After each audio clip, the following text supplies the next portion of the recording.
नमस्कार दोस्तों, स्वागत है आप सभी का आपके अपने YouTube channel GK search engine पर। आज है 11 अक्टूबर और 11 अक्टूबर से रिलेटेड राजस्थान करंट अफेयर्स के जितने भी इंपॉर्टेंट क्वेश्चन हैं सभी हम इस वीडियो में डिस्कस करने वाले हैं। तो पूरा वीडियो बहुत ध्यान से देखना और वीडियो के एंड में मैं आपसे एक क्वेश्चन पूछूंगा जिसका आंसर आपको कमेंट बॉक्स में देना है।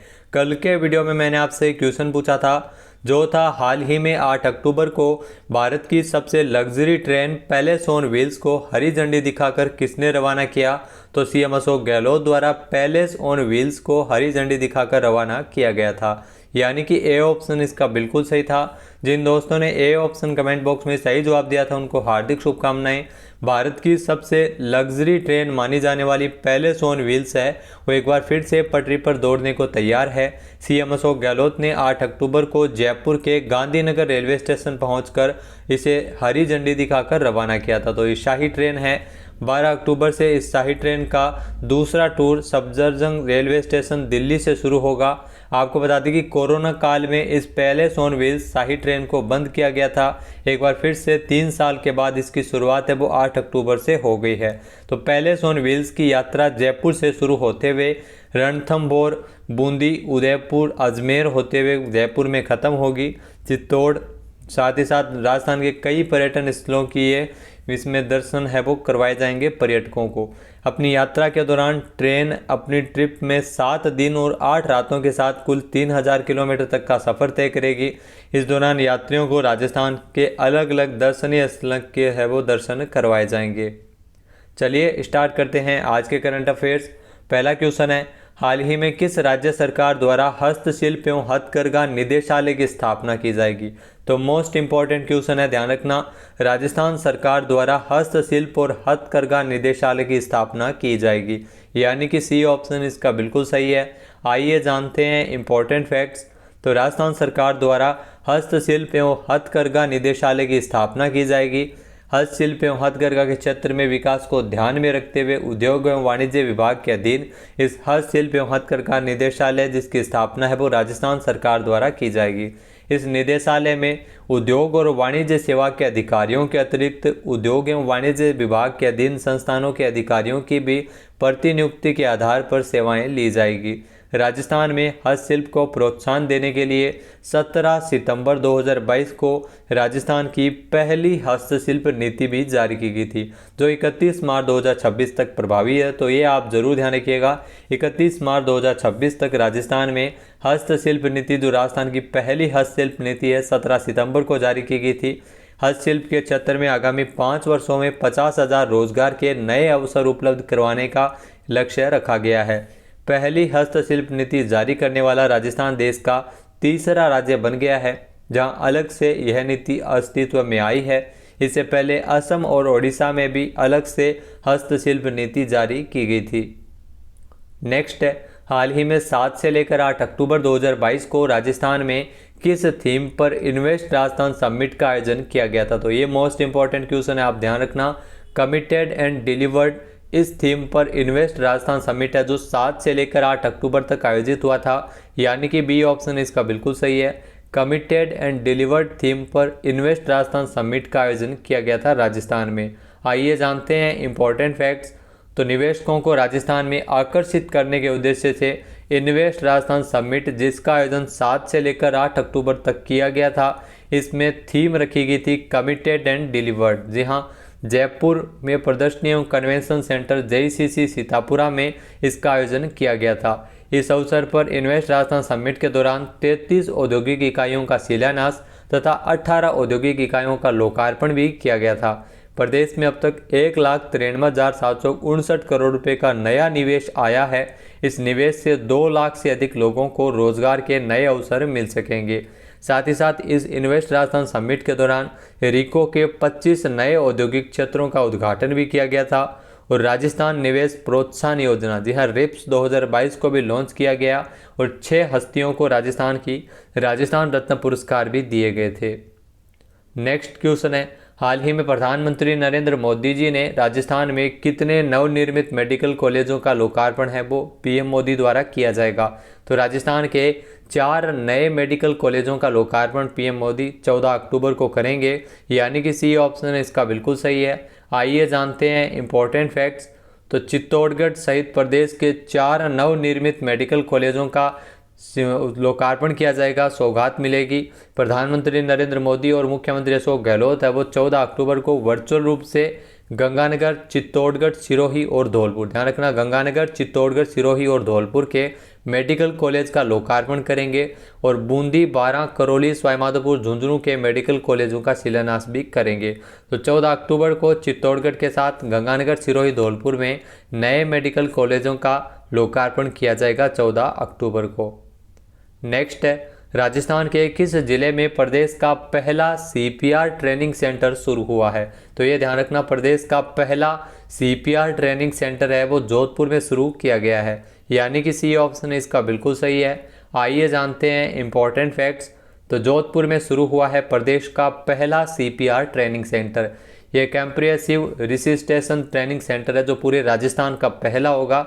इस सेंटर के जरिए लोगों को सीपीआर की नई तकनीक सिखाई जाएगी, जिसे इमरजेंसी के समय कोई भी विक्टिम की मदद कर सकेगा।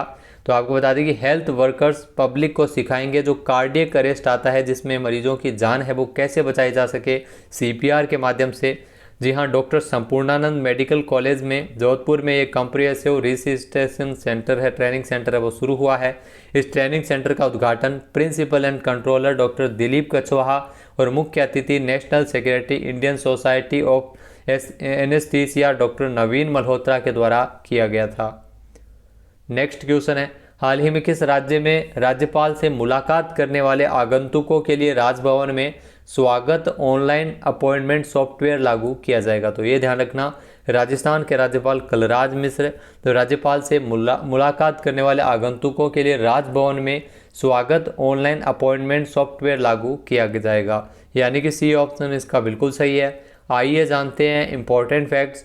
तो राजस्थान में राज्यपाल कलराज मिश्र से मुलाकात करने वाले आगंतुकों के लिए राजभवन में स्वागत ऑनलाइन अपॉइंटमेंट सॉफ्टवेयर लागू होगा और जनजातीय क्षेत्र के 49 गांवों को आदर्श ग्रामों के रूप में भी विकसित किया जाएगा, जहां प्रदेश में विश्वविद्यालयों के सुव्यवस्थित प्रबंधन के लिए राज्य सरकार के सहयोग से स्टेट यूनिवर्सिटी मैनेजमेंट सिस्टम लागू किया जाएगा। साथ ही साथ आपको बता दें कि राजभवन की पहल पर विश्वविद्यालयों में गुणवत्तापूर्ण शिक्षा और नवाचारों की मॉनिटरिंग करने के लिए ई समीक्षा तंत्र भी विकसित होगा।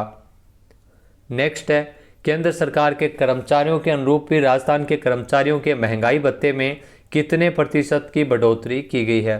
तो 4% की बढ़ोतरी की गई है केंद्रीय कर्मचारियों के अनुरूप ही, यानी कि बी ऑप्शन इसका बिल्कुल सही है। आइए जानते हैं इंपॉर्टेंट फैक्ट्स।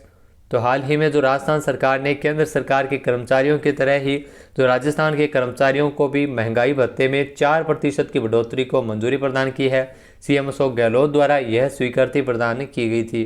अब राज्य के कर्मचारियों और पेंशनर्स को 1 जुलाई 2022 से 38% महंगाई भत्ता दे होगा। जी हाँ, राजस्थान सरकार का मानना है कि इस फैसले से राज्य के लगभग 8 लाख कर्मचारियों और 4.40 लाख पेंशनर्स को इसमें लाभ मिलेगा। नेक्स्ट है, हाल ही में स्वच्छ सर्वेक्षण 2022 रैंकिंग लिस्ट के अनुसार राजस्थान में जयपुर हेरिटेज नगर निगम ऑल ओवर इंडिया में कौन से स्थान पर रहा था? तो ध्यान रखना, ऑल ओवर इंडिया में जयपुर हेरिटेज नगर निगम में वो 26वें स्थान पर रहा था, यानी कि बी ऑप्शन इसका बिल्कुल सही है। आइए जानते हैं इंपॉर्टेंट फैक्ट्स। तो केंद्र सरकार ने 1 अक्टूबर 2022 को स्वच्छ सर्वेक्षण 2022 की रैंकिंग लिस्ट जारी की है, जिसमें मध्य प्रदेश के इंदौर ने 6ठी बार परचम लहराया है और शीर्ष स्थान पर रहा है। वहीं राजस्थान में हेरिटेज नगर निगम है वो अव्वल रहा है। राजस्थान में हेरिटेज नगर निगम की ओवरऑल रैंकिंग जो ऑल इंडिया लेवल पर 26वीं रैंकिंग है वो रही थी। पिछली बार की तुलना में 6 पायदान यह बेहतर रैंकिंग है। केंद्र सरकार की ओर से स्वच्छ सर्वेक्षण 2022 की रैंकिंग में राजस्थान का एक भी नगर टॉप 10 में जगह नहीं बना पाया है। 10 से 40 लाख की आबादी वाले शहरों में नगर निगम हेरिटेज में जयपुर नगर निगम हेरिटेज ने 26वीं रैंक हासिल की है। जयपुर हेरिटेज नगर निगम ने 7500 में से 4230.96 अंक हासिल किए थे। वहीं ग्रेटर नगर निगम जयपुर ने 3877.28 अंक के साथ 33वें स्थान पर यह रहा था। नेक्स्ट क्वेश्चन है, राजस्थान के किस कुलपति को गुजरात में आयोजित एक समारोह में श्रेष्ठ शिक्षक 2022 के अवार्ड से नवाजा गया था? तो आपको बता दें कि प्रोफेसर संजीव शर्मा को यह पुरस्कार मिला था, यानी कि ए ऑप्शन इसका बिल्कुल सही है। आइए जानते हैं इंपॉर्टेंट फैक्ट्स। तो राष्ट्रीय आयुर्वेद संस्थान जयपुर के कुलपति है प्रोफेसर संजीव शर्मा, जिनको राष्ट्रीय सुश्रुत संगठन द्वारा पारुल विश्वविद्यालय बड़ौदा गुजरात में आयोजित किए गए वार्षिक संभाषा 2022 में श्रेष्ठ शिक्षक 2022 के अवार्ड से सम्मानित किया गया था। प्रोफेसर संजीव शर्मा एक सिद्धहस्त आयुर्वेद सर्जन एवं शिक्षक है। उन्होंने छात्रों को आयुर्वेद शल्य चिकित्सा की शिक्षा दी है और उनसे पढ़े हुए छात्र उत्कृष्ट शल्य चिकित्सा वर्तमान में कर रहे हैं। तो प्रोफेसर संजीव शर्मा को उनके चिकित्सा के क्षेत्र में उत्कृष्ट योगदान को देखते हुए उन्हें श्रेष्ठ शिक्षक अवार्ड से नवाजा है, क्योंकि उनसे पढ़े हुए छात्र उत्कृष्ट रूप से शल्य चिकित्सा है वो कर रहे हैं। नेक्स्ट क्वेश्चन है, हाल ही में उत्तर प्रदेश के किस पूर्व मुख्यमंत्री का निधन हुआ है? तो ये ध्यान रखना, उत्तर प्रदेश के पूर्व मुख्यमंत्री मुलायम सिंह यादव का 10 अक्टूबर को निधन हो गया था, यानी कि ए ऑप्शन इसका बिल्कुल सही है। आइए जानते हैं इंपॉर्टेंट फैक्ट्स। तो समाजवादी पार्टी के संस्थापक मुलायम सिंह यादव, जिनका 10 अक्टूबर 2022 को निधन हो गया था। उत्तर प्रदेश के मुख्यमंत्री रह चुके मुलायम सिंह यादव का 82 साल की उम्र में निधन हुआ है। उन्होंने उत्तर प्रदेश के मुख्यमंत्री के रूप में कार्य किया था। भारत के रक्षा मंत्री भी रहे थे मुलायम सिंह यादव, और मुलायम सिंह यादव पहली बार जसवंत नगर सीट से 1967 में विधायक बने थे। मुलायम सिंह यादव का जन्म 22 नवंबर 1939 को इटावा के सफई गांव में हुआ था। वे 10 बार विधायक और 7 बार लोकसभा सांसद चुने गए हैं। नेक्स्ट है, हाल ही में विश्व मानसिक स्वास्थ्य दिवस कब मनाया गया है? तो हाल ही में विश्व मानसिक स्वास्थ्य दिवस है वो 10 अक्टूबर 2022 को मनाया गया है, यानी कि सी ऑप्शन इसका बिल्कुल सही है। आइए जानते हैं इंपॉर्टेंट फैक्ट्स। तो विश्व मानसिक स्वास्थ्य दिवस है वो हर साल 10 अक्टूबर को दुनिया भर में मानसिक स्वास्थ्य से मुद्दों के बारे में जागरूकता बढ़ाने और मानसिक स्वास्थ्य की ओर सहयोगात्मक प्रयासों को संगठित करने के उद्देश्य से मनाया जाता है।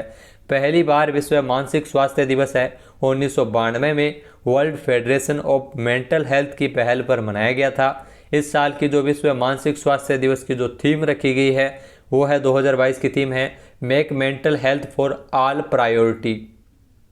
अब बात कर लेते हैं आज के हमारे क्विज की। तो आज का हमारा क्विज है, जैसलमेर के मरु सांस्कृतिक केंद्र के कठपुतली शो के मंच का नाम किसके नाम पर रखा गया है? एक बार फिर से सुनिएगा, जैसलमेर के मरु सांस्कृतिक केंद्र के कठपुतली शो के मंच का नाम ध्यान रखना किसके नाम पर रखा गया है। इसका सही आंसर आपको कमेंट बॉक्स में देना है।